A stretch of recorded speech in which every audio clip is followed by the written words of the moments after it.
এই ভিডিওতে আমরা সপ্তম শ্রেণী দ্বিতীয় পর্যায়ক্রমিক মূল্যায়নের বাংলার ৭ নম্বর স্কুলের প্রশ্নের উত্তরগুলো আলোচনা করব। একের এক বলেছে, নোটবই কবিতায় অরণি বলতে বোঝায় চিত্রক গাছকে। একের দুই, দশম শতাব্দীতে বরফের পাহাড় পেরিয়ে তিব্বতে গিয়েছিলেন শ্রীকান্ত দীপঙ্কর। একের তিন, পুরন্দরের অ্যালয় বলটার শেষ গতি কী হলো, মহাশূন্যে থেকে গেল। একের চার, রবীন্দ্রনাথ ঠাকুর জনগণ মন অধিনায়ক গানটির ইংরাজি নামকরণ করেছিলেন the morning song of India. একের পাঁচ, রাত্রি হলেই ঠাকুমা নাতিকে গল্প শোনায় দাওয়ার অন্ধকারে। দুয়ের দাগে আসি। দুয়ের এক বলেছে, পথ দেয় পায়ে পায়ে কে পথ দেয় সবুজ মাঠেরা।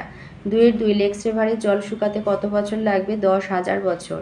দুয়ের তিন, কোন প্রশ্নের উত্তরে কয় হর্ষয়ে কি আর কোন প্রশ্নের উত্তরে কয় দীর্ঘয়ে কি বলা ব্যবহার করা হয়, এটা আছে ব্যাকরণ বইয়ের 15 পাতায়। যখন প্রশ্নের উত্তর হ্যাঁ বা না হবে তখন কয় হর্ষই হবে, আর যখন প্রশ্নের উত্তর হ্যাঁ বা না ছাড়া অন্য কিছু হবে তখন কয় দীর্ঘয়ে কি হবে। এই যে যেমন হচ্ছে, কি দারুণ খেললো ভারত। দুয়ের চারে দিয়েছে, স্মৃতিচিহ্ন কবিতায় কারা দৃঢ় সিংহাসন প্রতিষ্ঠা করতে সমর্থ হয়, ক্ষমতাদর্পী সাম্রাজ্যলোভী মানুষেরা। দুয়ের পাঁচ, উত্তেজনায় তখন আমি টকবক করছি, বক্তার উত্তেজনার কারণ কি। এটা বইয়ের 68 পাতায় আছে, নজরুলের গান গল্পে।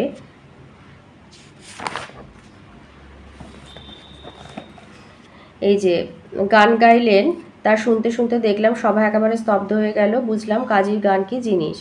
মুখ ভর্তি পান নিয়ে গলায় বাঁধা হারমোনিয়াম বাজাতে বাজাতে কাজী নজরুল গাইছেন, এ ছবি আমি পরেও দেখেছি, তবে জীবনের প্রথম দেখা যে কোনো ভালো জিনিসই মনের মধ্যে গেঁথে যায়, তাই আজও কাজীদার সেই গান চোখ বুঝলেই যেন শুনতে পাই।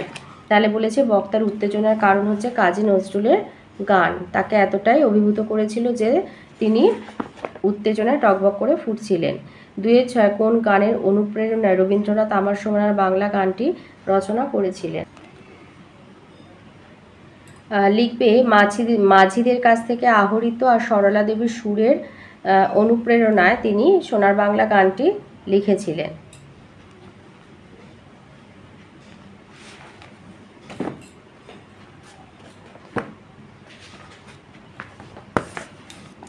এই যে বলেছে, কর্তা দাদা মহাশয় চুঁচুড়ায় থাকতে তার ওখানে মাঝে মাঝে থাকবার অবসরে তার বোটের মাঝির কাছ থেকে অনেক বাউলের গান আদায় করেছিলেন। যা কিছু শিখতাম তাই রবি মামাকে শোনাবার জন্য প্রাণ ব্যস্ত থাকতো।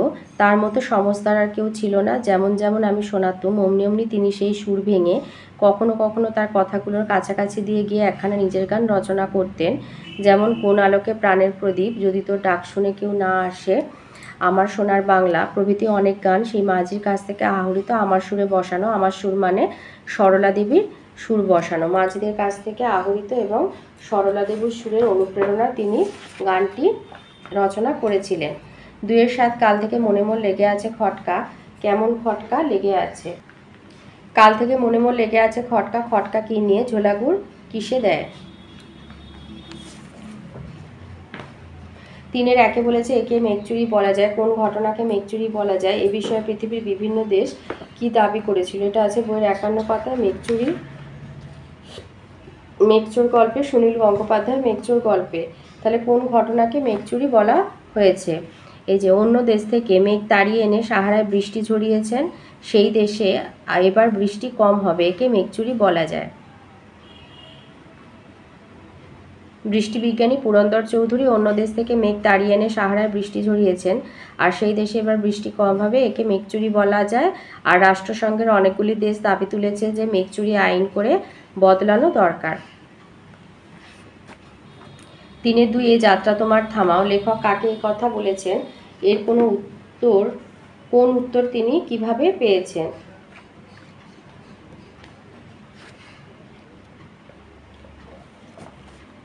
লেখক শিবতোষ মুখোপাধ্যায় আলোচ্য মন্তব্যটি পৃথিবীর উদ্দেশ্যে করেছেন।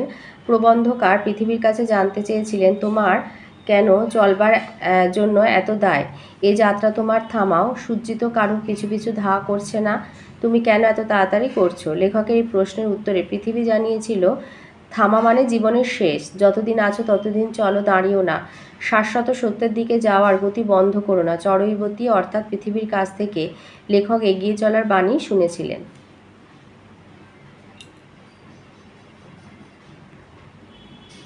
4-এর 1-এ বলেছে ব্যাখ্যা করো সবুজ ফসলের সুবর্ণযুগ আসে। উদ্ধৃত অংশটি কবি সুকান্ত ভট্টাচার্যের চিরদিনের কবিতা থেকে নেওয়া হয়েছে। ব্যাখ্যা: সুবর্ণযুগ অর্থাৎ একটা বিশেষ সময় পর্বকে সোনার মতো মূল্যবান মনে করা হয়েছে। কবি আন্তরিকভাবে দুর্ভিক্ষ কবলিত বাংলায় আবার সুদিন ফিরে আসুক প্রত্যাশা করেছেন। কবির এ প্রত্যাশা পূরণ হয়েছে। মাঠে মাঠে সবুজ ফসল দুর্ভিক্ষ কবলিত চাষির মুখে নতুন করে হাসি ফুটিয়েছে। তারা নতুন করে বাঁচার স্বপ্ন দেখেছে। সবুজ ফসল মানুষের অভাব মুছে দেবে। আলোচ্য অংশে কবির বিশ্বাস নিরাশার অন্ধকারকে দূরে সরিয়ে সুদিনকে স্বাগত জানিয়ে বাংলায় সবুজে সুবর্ণযুগ নেমে আসবে। 4-এর 2 প্রসঙ্গ সহ তাৎপর্য লেখো। কালো স্রোতে ধৌত নাম নিত্য সমুজ্জ্বল। এটা স্মৃতিচিহ্ন থেকে দিয়েছে।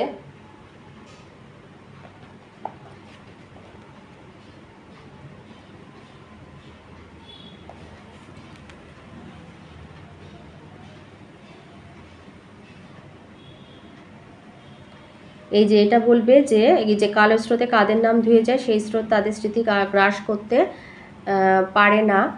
এর উত্তরটা বলবে যে কালো স্রোতে অহংকারী সাম্রাজ্যবাদীদের নাম ধুয়ে যায়, যারা ইট কাঠ পাথরের সৌধ তৈরি করে নিজেদের নাম অক্ষয় করতে চেয়েছিল। কালো স্রোত মানব কল্যাণে নিবেদিত সেই সমস্ত মানুষগুলির স্মৃতি গ্রাস করতে পারে না, যারা মানুষের হৃদয় সিংহাসন অধিকার করে আছে, আর এর সাথে এটা জুড়ে দেবে। অপরদিকে যারা দরিদ্র সহায় সম্বলহীন হওয়া সত্ত্বেও মানুষের জন্য জীবন উৎসর্গ করেছেন, তারা মানুষের মনের মণিকোঠায় চির বিরাজিত। কবি তাদের কথা বলেছেন কারণ তাদের কীর্তি কোনো প্রস্তর নির্মিত সৌধ নয় যে জীর্ণ হবে, বরং মানুষের মন সিংহাসনে তারা চির বিরাজিত থাকবেন, অর্থাৎ নিত্য সমুজ্জ্বল হয়ে থাকবে। 5-এর 1 বলেছে সোনাটিয়া হাঁ করে চেয়ে রইল। তার হাঁ করে চেয়ে রইল কেন? এটা মাকু বইয়ের 23 পাতায় রয়েছে। তারা হাঁ করে চেয়ে রইল কারণ পরিদের রানীর গোলাপি মুখে কি সুন্দর কালো কালো চোখ, মাথায় সোনালি চুল, পরনে রূপালি পোশাক, কোমরে জাদুকরের দড়ি জড়ানো। যেই ঘোড়া মাথা নেড়েছে আর ঘণ্টার মালা ঝুমুর ঝুমুর বেজে উঠেছে, অমনি এক ঝাঁকি দিয়ে দড়ির ফাঁস ঝেড়ে ফেলে পরিদের রানী 2 ঘোড়ায় পা রেখে নেচে উঠেছে। তো এটা দেখেই তারা হাঁ করে চেয়েছিল। ওর সাথে আছে 5-এর 2 আছে সাধের নাম হয়েছে স্বর্গের শুরুয়া। স্বর্গের শুরুয়া কিভাবে প্রস্তুত করা হয়? এই যে হোটেলে কিভাবে শুরুয়া রান্না করতো, হোটেলওয়ালা শুরুয়া রান্নার একটা গোপন কায়দা ছিল, সেটা সে কাউকে জানতে দিত না। সে উনুনে শুরুয়ার ঢাকনা খুলে কাঠের হাতা দিয়ে নাড়তে নাড়তে তাতে নিজে দাড়ি গোঁফ ফেলে দিত। শুরুয়ার সঙ্গে সেই দাড়ি গোঁফও সেদ্ধ হয়ে যেত, তাতেই শুরুয়া আরও ভালো ও সুস্বাদু হয়ে উঠত। 6-এর 1-এ বলেছে বাংলা বানানের ক্ষেত্রে মধ্যাহ্ন হবে। তার 3টে নিয়ম লেখো। এটা তোমাদের ব্যাকরণ বইয়ের 16 পাতায় রয়েছে।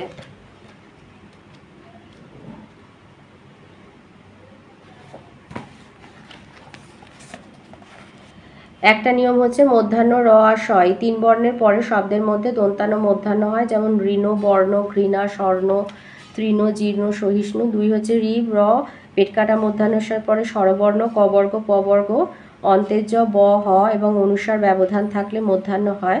কৃপণ, হরিণ, পাষাণ। কিন্তু উল্লেখিত বর্ণ ছাড়া অন্য বর্ণের ব্যবধান থাকলে দন্তান্ন হয়, যেমন দর্শন, অর্চনা, রচনা ইত্যাদি।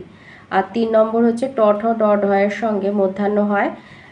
খেয়াল করলে দেখা যাবে যে এইসব ধ্বনি ট বর্গের অন্তর্গত, অর্থাৎ মূর্ধন্য ধ্বনি হওয়ায় স্বাভাবিকভাবে মূর্ধান্য হয়, যেমন ঘণ্টা, দণ্ড, পণ্ডিত, কণ্টক, লুণ্ঠন। একই কারণে ত থ দ ও ধ এর সঙ্গে যুক্ত থাকলে সবসময় দন্তান্ন হয়, যেমন চিন্তা, সন্তান, পন্থা, মন্দ, সন্ধ্যা। 6-এর 2 আছে সংজ্ঞা সংজ্ঞা সহ উদাহরণ দাও। একটা দিয়েছে তোমার প্রথম আছে 6-এর 2-এর 1 আছে যোগরূঢ় শব্দ। লিখবে যে শব্দের প্রচলিত অর্থের সঙ্গে ব্যুৎপত্তিগত অর্থ বা সম্পর্ক থাকলেও অন্য অর্থগুলির থেকে একটি অর্থই বিশেষ হয়ে যায়, তাকে যোগরূঢ় শব্দ বলে, যেমন পঙ্কজ, বাঁশি। 6-এর 2-এর 2 বলেছে শব্দদ্বৈত শব্দ কাকে বলে? লিখবে একটি বিশেষ শব্দের দুবার ব্যবহারের মধ্য দিয়ে অর্থের ও ভাবের বৈচিত্র্য সৃষ্টি হলে শব্দের এই প্রয়োগকে শব্দদ্বৈত বলা হয়। যেমন ঘন্টায় ঘন্টায় ওষুধ খেতে হয়, এখানে হলো নিয়মিত অর্থে, মিনিটে মিনিটে গোল দিল যার মানে দ্রুত অর্থে। আর একটা আছে ধনাত্মক শব্দ কাকে বলে? ধনাত্মক শব্দ লিখবে যেসব শব্দের মাধ্যমে কোনো বাস্তব বা বাহ্য বস্তুর ধ্বনি বা কোনো অনুভূতি গ্রাহ্য কোনো বস্তুর দোতনা ফুটে ওঠে তাকে ধনাত্মক শব্দ বলে। যেমন হচ্ছে এই যে ঢং ঢং করে ঘন্টা বাজলো, এখানে ঢং ঢংটা হচ্ছে ধনাত্মক শব্দ। তো এই ছিল আজকের আমাদের সপ্তম শ্রেণীর দ্বিতীয় পর্যায়ক্রমিক মূল্যায়নের বাংলা 7 নম্বর স্কুলের প্রশ্নের উত্তরগুলো।